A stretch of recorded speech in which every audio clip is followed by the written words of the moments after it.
Good morning, everyone, and welcome to the 132nd episode of the Veritas Fact Finding Series. And today I'm joined by the honorary Candice Bergen. Candice, good morning. Hi, good morning, Anthony. Thank you so much for having me. We're back again live to go on the ground and speak to industry professionals in an unscripted, candid video format to discover how we can make better investment decisions. If you're watching and you like what you hear, give us a like and follow us at veritascorp.com. I must note a very quick disclaimer. This broadcast is not to be taken as investment advice. The participants and or employees of the Veritas group of companies may own securities discussed in this broadcast. And while we love all our guests, and Candice in particular, this session may contain forward-looking statements, investment opinions, and comments that we may not agree with. Now, I'd like to give you just a very quick introduction because I won't do it justice here, but most notably, Candice is the former leader of the official opposition of the Conservative Party of Canada. She started out, and for 15 years, she was a had a constituency in Parliament from her Manitoba home, serving in the Prime Minister Harper's cabinet as Minister of State for Social Development, as well as in the senior opposition roles, including Opposition House Leader, Deputy Leader, and Shadow Minister for Natural Resources. She's had numerous different involvements with women's groups, always a strong advocate for women's rights, particularly women resisting oppression in Iran and Afghanistan. Today, she acts as a consultant, and she's going to talk to us about that, strategic executive consultant, and really notable, she lives in Winnipeg with her 5 children and her husband, Michael. Candice, thanks for joining us. Thank you again for having me. It's really, really exciting to be with you. So I think what we need to do to really, because you've had a multifaceted political life and, coming from Manitoba as your roots, I think tell us your story. Tell us sort of what brought you to get involved in politics and all the way to when you were leader of the Conservative Party. Sure. Yeah, no, I'm happy to do that. Well, Anthony, I was grew up in a small town in southern Manitoba, kind of a farming community. My mom and dad were not farmers, but living in that rural area brings just a certain experience as opposed to growing up in a big city. I was the youngest daughter of 8 kids. So there were 6 girls and 2 boys in my family, and mom and dad were very involved in our church and really taught us the importance of commitment. And if you say you're going to do something, you better do it.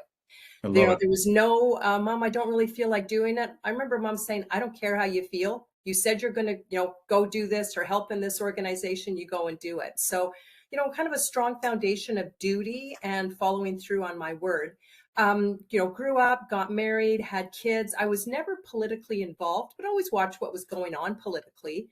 And my kids were fairly young and the Liberals were in power. It was the Paul Martin juggernaut. I remember, that book coming out and just feeling frustrated with the way the country was going. Massive spending, scandal, I know it sounds a bit familiar. Crime, all of the things going on. And I just could hear my mom's voice saying, if you don't get involved, you can't complain. So I joined the Alliance Party at the time to support Stockwell Day. Yep. And this is early 2000s ish. It would have been late 1990s, I think 1998. Yes, right around then. And then I got the call from my local. I was living in Winnipeg. I got a call from my local EDA, which is the Electoral District Association. And, it was, hello, Candice, we see you're a member. Would you come to our AGM? And again, I could hear my mom's voice. You signed up, you better go. So I went to the AGM and literally within 20 minutes, I was on the board. And 6 months later, I was leading the campaign for a by-election. I joke with, especially young people who I talk to a lot about politics. In politics, if you enter, and they smell fresh blood, and if you have even a little bit of capability, boom, you're in, and they'll give you a job to do. And the actually amazing thing in politics is if you do that job with passion, you do it well, you do it with commitment, you can really advance in politics very quickly because, in my case, the person that I ended up doing a lot of work for was a guy named Stephen Harper, who everyone said would not win outside of Western Canada. I helped him win his leadership bid later on in early 2000. Again, as a volunteer, I was doing my full-time work. I was an executive assistant in the financial planning sector, doing that to help, bring money into the family, raise the kids, but on the side, doing politics. And then what happened is in 2007, I'd moved back with my husband to my rural area that I'd grown up in, and my riding became available. And, I wasn't seen as, I was more the worker bee, Yeah. Candice got the meetings together, get the coffee for everybody. But I was encouraged by my ex-husband, but my husband, he said, you can do this. And I thought I can win the nomination. I know how to win nominations. And my gosh, I could go on to become a member of parliament. So I worked really hard for 9 months winning the nomination. And I beat two men in my riding who were very well known, but I beat them with well over 65% on the first ballot. And then I was like, oh my gosh, I'm going to be a member of parliament, because my riding was very conservative and still is, the riding of Portage Lisgar. And went on to win in 2008. The rest is history. And what an incredible 15 years it was, from that late 2007, early 2008, until I stepped away from elected office in 2023. Wow. Yeah. Today there are lots of headwinds. Let's take it I want to pull on your experience, having been in Parliament, having been the leader, and try to address some of the things that Canada's facing today. We got sluggish productivity, elevated national debt, demographic pressures, aging, slow population growth, global uncertainty, tariffs. Let's just say, if you were if you had prime ministerial authority today, what kind of bold first steps of reform would you enact to restore some trust and perhaps competitiveness? Well, a lot of what I'm going to say are probably ideas that Pierre Poilievre has been talking about. And frankly, it's because obviously I was part of the leadership team when Pierre was the finance shadow minister. I've been a conservative. Pierre and I actually align on so many of the, especially fiscal policies and policies to advance Canada's economy. So, the challenge is a lot of the things that Justin Trudeau did with the Liberals over the previous 10 years, which really has put us in this position of vulnerability, appear to be continuing. Now, I do believe that Canadians want to give Prime Minister Carney a chance. And there's a lot of hope that the things that he's saying will actually result in things like less spending. I'm a little concerned with, he's talking about the operation invest versus spend. That's a weird way. The government's either spending or it's scaling back. I do believe, Anthony, we have got to get our spending in check. I also believe when you're talking about major projects and getting, whether it's pipelines, mining, other infrastructure, it is not a win if the government has got to put money into it. It is a win if the private sector is coming in and investing in these projects, whereby the government has created the right climate and a welcoming climate, and we're actually open for business, and this business is going to get done quickly type of climate for the country. And that's really what we need. So if these major projects that are slowly being trickled out, there were 5 that were announced recently, I imagine there'll be more. If they require a lot of government money, in my opinion, that is not a win. It is a win when there is a project that has a private proponent that is ready to fund it. It's private money coming in, and the government is saying, absolutely, we will help you get through the process, and we will ensure that this gets built. We're not putting money into it. So that's something that's really, in my mind, really important for Canada to do, and to do quickly. I'm not sure I'm seeing it, but that for me would be a number one key, because we have to get investment back. We've got to get money back into Canada. We have to get things built, and then be able to sell our products, whether it's our oil and gas. I'm a huge proponent of Canadian natural resources, agriculture, our mining projects and minerals. But yeah, I could probably go on and on. There's a broad range of topics you talked about, but I believe that is really key. we're going to talk about the natural resource. Well, you know what? Why don't we talk about that now? So, it's this push pull. I think it's a lot of controversy that's been happening, especially over the last decade. And Canada's natural resource sectors, and it's all about hydrocarbons. Given all these global pressures to decarbonize, how do you reconcile that advocacy with climate objectives? And what role do you see Canadian energy in this clean transition? Well, and I think herein is the problem, within the Liberals and even with the Prime Minister himself. I'm not sure what he actually believes in terms of whether hydrocarbons are positive, a net positive for the world, or whether they are a negative and need to be phased out. I mean, he hasn't said that in terms of his speech, but he sure wrote it in his book, Values. Was very clear Sure. about his beliefs on hydrocarbons. So listen, my belief, and I've said this a number of years ago when people looked at me like I lost my mind. I think the net zero narrative is actually bad for humanity, and I look at it in terms of what is best for humans. We have to look after our planet, absolutely, but hydrocarbons have made this world a better place. It means that people living in some very poor countries now have clean water, have health care, have some electricity, as opposed to there literally are millions of women every year that die because they are sitting over fires, Anthony, all day, dung and all kinds of other literal crap they're burning just to try to have some energy. So I believe for the good of humanity, Canada's hydrocarbons need to be out to the rest of the world, obviously for our jobs and our economy. So that's one way to reconcile it as well. More of Canada means less of countries that do not have the same regulatory and environmental standards that we do. So in my mind, it's very easy. It's just math. More of Canada. Even if Canada's emissions would go up slightly, but the world's emissions would come down, obviously that's better. That's just a math equation. So I think it's very easy to reconcile that. But the challenge is if politicians fundamentally believe that oil and gas is bad and that hydrocarbons are bad, then although they can say everything that they want about wanting to build pipelines or, us be an energy superpower, which I think Mark Carney has talked about that, but it's always going to be a conflict within himself because it's contrary to his own belief. And I think that's what we're seeing Is right it now. is it possible though that those values, as written in said book, were written at a time and a structure within the Canadian and global economy that perhaps was a little different?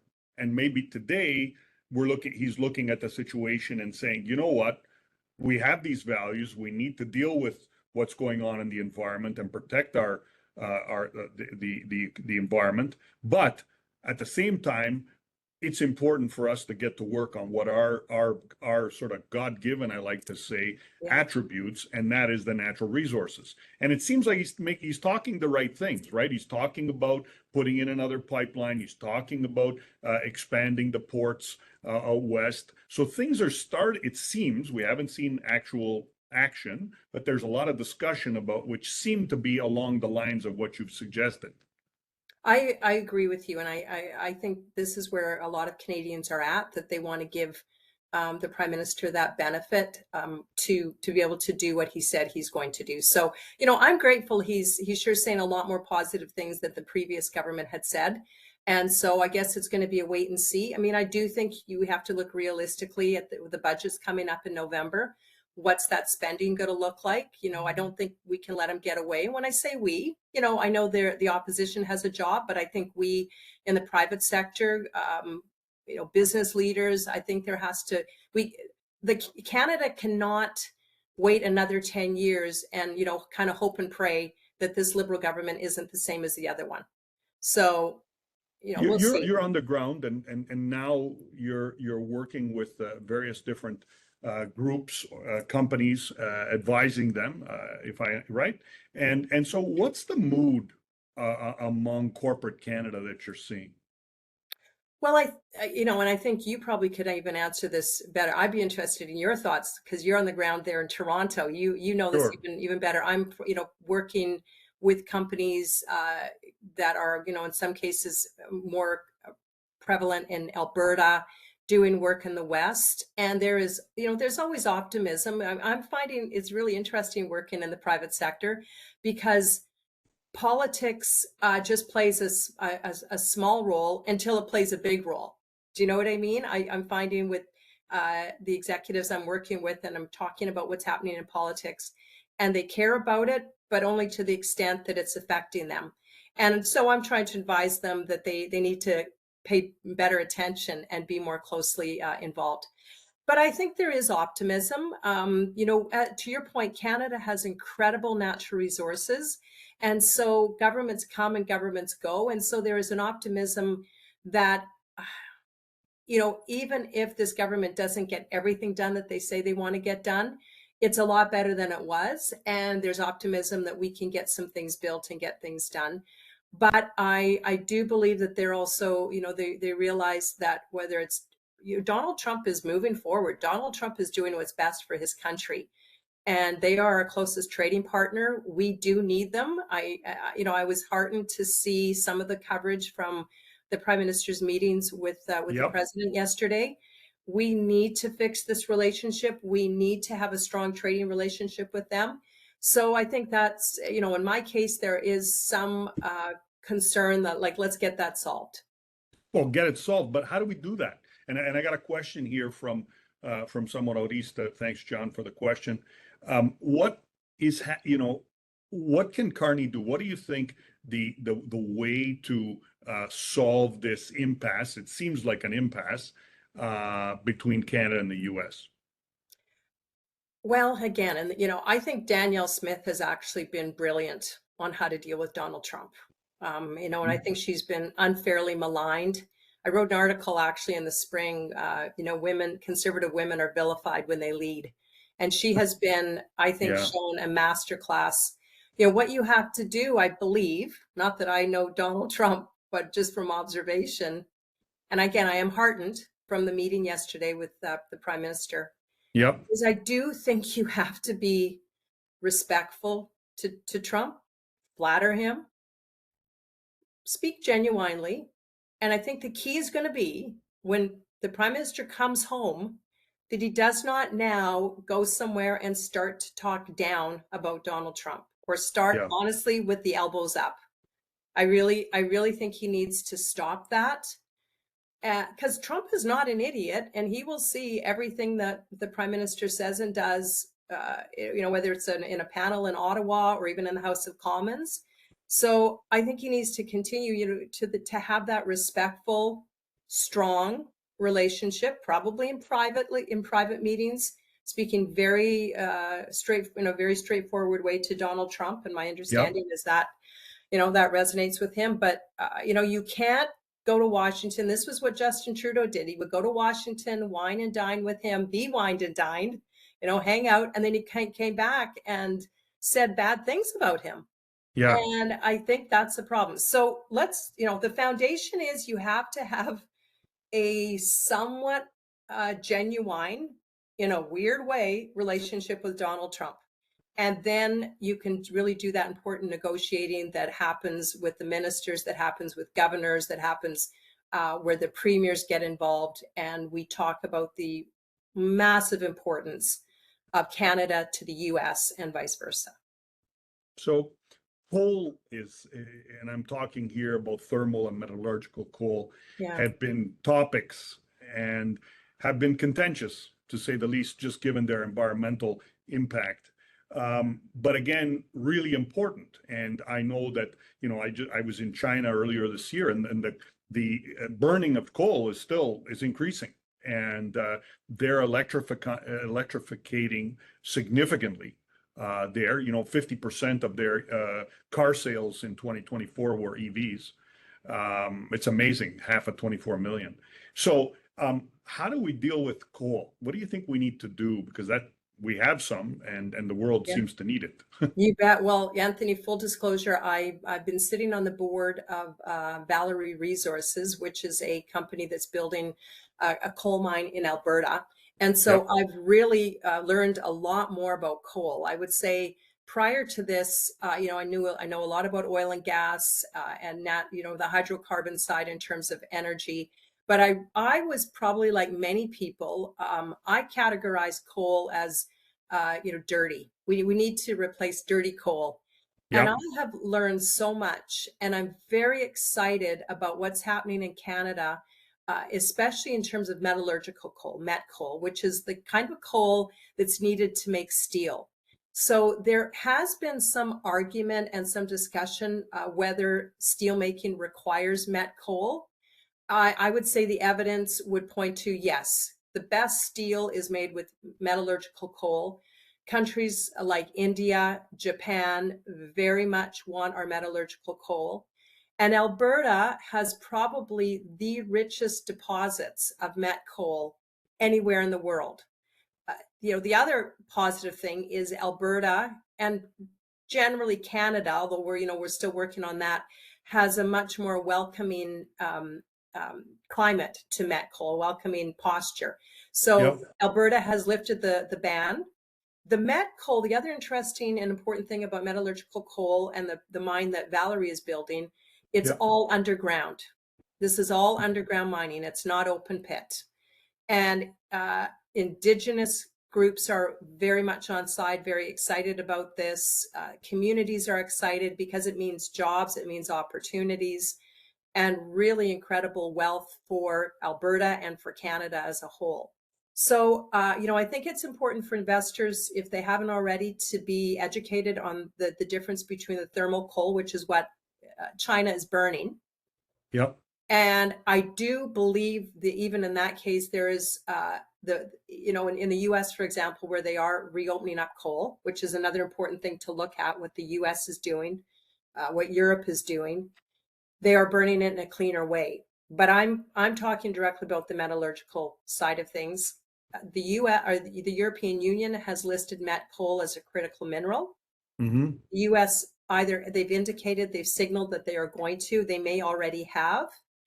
And I think it's important that we look at metallurgical coal in the same way because of its importance in producing steel.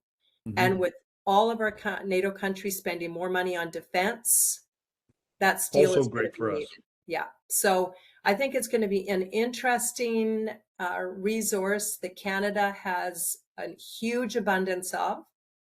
The challenge is going to be this: the environmental extremists who make money, raise money, their whole reason of being, raison d'etre, is to oppose this, will really oppose it. And when it was oil and gas, Anthony, where there was a lot of opposition, and Canadians were, not sure what they thought about oil and gas, but they still had to go every week and fill up their tank with gas. That's right. Most Canadians don't think they need coal, right? They don't think they have a need for coal. And so our job in this sector, those of us who are and I'm doing some advisory work as well, we have to educate politicians, we have to educate academics, we have to educate investors about the importance of metallurgical coal. So let's actually hit that right on the head. What would you tell these environmental extremists to say, hey, you know what? It's not that bad. We're going to mine this metallurgical coal and we're going to sell it globally. I'll be honest. I tend to find they don't want their mind changed. They're not looking for the truth. They have an agenda. So I actually wouldn't even talk to them, but I would talk to people who are reasonable and actually want to have a reasonable conversation about met coal. And I would tell them that it's underground mining, that it is not open pit. I would tell them the strict regulatory regime, even in Alberta, and Alberta's got a very strict regime in terms of environmental responsibility, in terms of the water quality. We have the highest standards. So there is no doubt that we can mine metallurgical coal in the most environmentally sustainable way. And Australia has been a very big producer of met coal. But you can see if you look, their royalty regime is very harsh. And so we're seeing mines in Australia starting to just basically mothball their operation because it's not worth it for them. So the economic opportunity is huge in Alberta and Canada. And the environmental footprint is it's a very strong argument to make, primarily because it's an underground mining operation and it has to adhere to the strongest regulatory process. But that's what I would tell individuals who are actually reasonable and interested in asking those questions. Listen, we've had some of these, I would say, let's say, I'm not going to say extremists, but those that are very pro the environment. Yeah. And they're reasonable. They're going to tell you the numbers. I mean, metallurgical coal has one of the highest production or emission of methane and so on. And so that's harmful. And so they're going to, they quote the numbers. And this becomes the problem that we got to face. Well, this is why there's a regulatory process. In Alberta, it's the Alberta AER, Alberta Energy Regulator. And, there are professionals that are they take submissions and listen to every voice. They then have, again, strict requirements for the producers and for the mines, so that the mines are operating in the cleanest way. And it's like everything else. There's a cost, right? There's a trade-off. And so the trade-off is, again, I'm going to go back to what I said originally. Canada could even increase its total emissions, and it would make the world a better place. Emissions and pollution, it doesn't know any borders. So are we going to be producing this met coal, or will other countries that frankly don't have as much of it, don't have the same requirements in terms of the environment, then they get the jobs, they got the opportunity. I mean, this is what we saw happen with oil and gas. So have we not learned that these are incredible? And the point you made, these are God-given resources that we either keep in the ground and then somebody else mines them, gets them and sells them. The world needs met coal. So why not have it come from Canada, have it go through the strict regulatory process, and have it follow the strictest guidelines? Let's move to some politics to end off here, and strategy and so on. You led through a lot of turbulence in 2022. And looking ahead, what do you see as sort of the biggest risk to Canadian centricism and the institutional trust? Because this last election, I don't think in my lifetime I've seen, the extremes. Like there's a number of people that were angry after the election. There's others that were extremely happy. And normally, the Canadian way is like, okay, give me another beer, let's move on. What are your thoughts there? Yeah. Yes. Well, I think what we're seeing, it's not just unique to Canada. It's around the world. In my observation, a lot of the problems have come because of politicians, and I think we're all guilty of it, playing identity politics and divide and conquer. And so, I'll be honest, the left is even more so focused on this, putting people into groups, pitting one group against the other, saying that some voices matter and some voices don't. I believe, I think a guy like Charlie Kirk had the answer. And I think if more of us on every side of an issue would be free and able to have discussions about it and agree to disagree, and you're not my enemy because we disagree with each other. I think fundamentally, and I'm going to say something a little odd possibly, I think it even goes down to the basics of our families. If we're not able to, as families, like I will say this, how many of us, I'm not one of them, thankfully, but I mean, I have friends who say, oh, I haven't talked to my brother in 20 years. He really ticked me off. I'm mad at mom and dad. They didn't do enough for me. And so my wife and I are cutting mom and dad off. Yep. If we can't as individuals say, hey, we're family, and even though we disagree, we're going to find a way to get along. then it's pretty hard for society. And so society now is a reflection. Hey, I'm mad at you. I'm cutting you off. I don't like you. You're my enemy. And this is why we have such, and then add to it, individuals don't feel heard by their government. They don't feel that their government or their politicians believe their feelings are valid. And that all comes down to listening. I might disagree with you, but I do want to understand you, and I want to find out why you're feeling the way you're feeling, and then we can figure out how to move along together.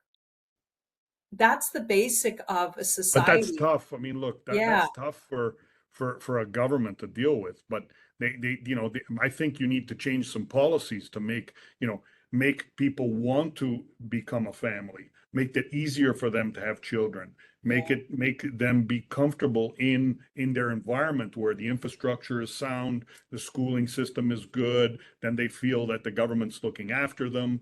I mean, this is a whole broader, I think, lot of different rabbit holes we could go into where there are challenges, and not just absolutely. in Canada, but all over the Western world. We're facing these same problems.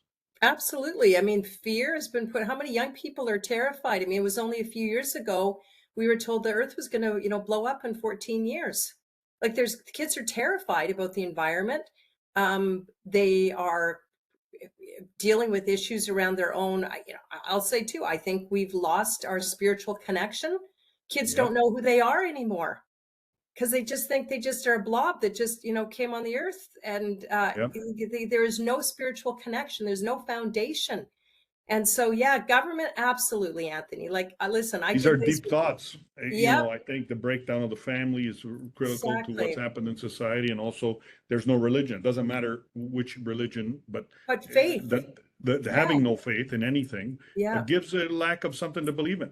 Yes. So I mean, I know we could talk policy, you bet, crime and housing and all of that, but that's the politicians, and I'm not one of those anymore. I'm telling you honestly what I believe foundationally would change our country, and it would be those things. I think our country needs to individuals need to find their faith again. I think they need to find ways to be family, whatever that family looks like, to forgive, forgiveness, which doesn't, it takes two to reconcile. It only Yep. takes one to forgive. So yeah, these are deep things, but I believe that that's really the answer to what you asked me. Right on. Yeah. So let's, I got to ask you, are you surprised with the election results now that just took place? Oh, you mean the ones in Yeah. Canada? Yeah, Yeah. that was a big surprise. I mean, a year ago, there was absolutely no question in my mind Pierre Poilievre was going to be the next prime minister. Sure. Um, Even early January, I thought, okay, Canadians aren't going to be fooled. They're going to see these liberals are the same liberals. Yep. But Donald Trump, um, people wanted the Mark Carney persona. I do believe Pierre and his team did absolutely everything that they could have done. I'm not one of those who said if they'd done this differently or that differently. They got 41%, just almost 41%, a huge amount of votes.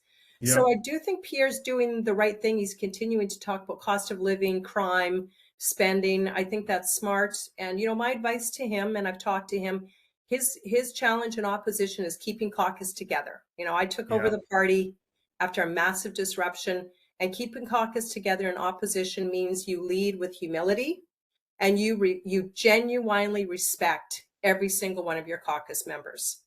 And so if he does that and includes them in decision making, leads, but includes them, I think he'll have a strong caucus that will continue to support him, and he can lead us in the next election. So I'll wrap up with the two questions we like always ask our guests here. A book, and what book? It's shaping your worldview right now, or maybe it's not shaping it. Maybe it's a book that you recommend because it allows you to escape. But what books or book would you recommend? Oh, I will recommend. I'm not sure because not everybody would. I literally always have probably 4 or 5 books on the go. Yeah. Usually one fiction or like a true crime just for my escape. Um, and then usually one that would be kind of more like I'm rereading The Tipping Point, for Oh example. yeah. just kind of personal, like professional growth. But I have time now, and my favorite ones actually are spiritual books. So the book I love right now that I read over and over again, it's called 100 Days in the Secret Place, and it's a compilation of writings of saints and people who lived back in the 1600s who wrote about spirituality and actually were put in jail for it, and their books were banned. And I just love this book. It was my mom. I'll quickly tell you this. My mom passed away this past August. She was almost 96. Oh, I'm sorry. Thank you. But it truly, I appreciate that. But it truly was a blessing. She had dementia. And so it really was a blessing. But my mom was a real prayer warrior, a very godly woman. And she gave me her book, 100 Days in the Secret Place. And it's got her underlinings in it. And so, yeah, I love that book. It's my favorite book. That's really nice. Yeah, yeah. And your favorite breakfast, and maybe a breakfast restaurant recommendation. So when we come out to Winnipeg, you're not in Winnipeg right now. I am. I'm in Winnipeg right now. Yeah, good. I typically don't eat breakfast. It's a way to keep my girlish figure. And I'm not really hungry first thing in the morning. I'm a coffee drinker. But then every once in a while, especially after, a night, if maybe I've had a glass or two of wine and I wake up and I'm like, I got to eat something. I just love the good old bacon and eggs. And in Manitoba, we have shredded hash browns. So you want to go to Salisbury. Salisbury is a Manitoba tradition, Salisbury restaurants. They're famous for the nips, but you want to go for their breakfast and make sure you get shredded hash browns, not cubed, shredded. Well done. Love it. Shredded hash browns at Salisbury. That's right. Salisbury House. Candice, keep well. Thank you for your time, and thank you everyone for tuning in. Thanks, Anthony. Let's go Blue Jays, and let's go Leafs tonight, opening night. Blue Jays, yes. Leafs, no. Your Jets. Hey, we'll see what happens with your Jets. I know. You guys have had a tough go. Oh my God, as bad as maybe, I don't know. But it's tough. You guys have had a tough goal. I know. We had a great year last year, and then the playoffs. Unbelievable. But we left the playoffs, everybody loving the Jets. You guys left the playoffs furious at your team. So, well, it's just, we got 60 years of pain. Exactly. And the pain is so extreme that, it's very painful. But what do you think will happen with the Jays? I mean, they lost yesterday. I think they have a very good shot. They have to keep their head. It's a pitching game. We couldn't get back. We couldn't figure out the pitching for yesterday. And Yankees are a very good team. This is not a team of slouches. Yeah. And so we had their number for a couple of games. We have to focus and work on defense. We made 3 terrible plays yesterday that hurt us. Yeah. The errors hurt more than anything. If we hadn't made those errors, it would have been a different game. Could have been. Yeah. Yeah. Yeah. Anyway, we'll see tonight. Big game. We'll see tonight. Yeah. Stay in touch, Thanks, Anthony. Candice. Okay, for thanks. sure. Bye-bye. Bye.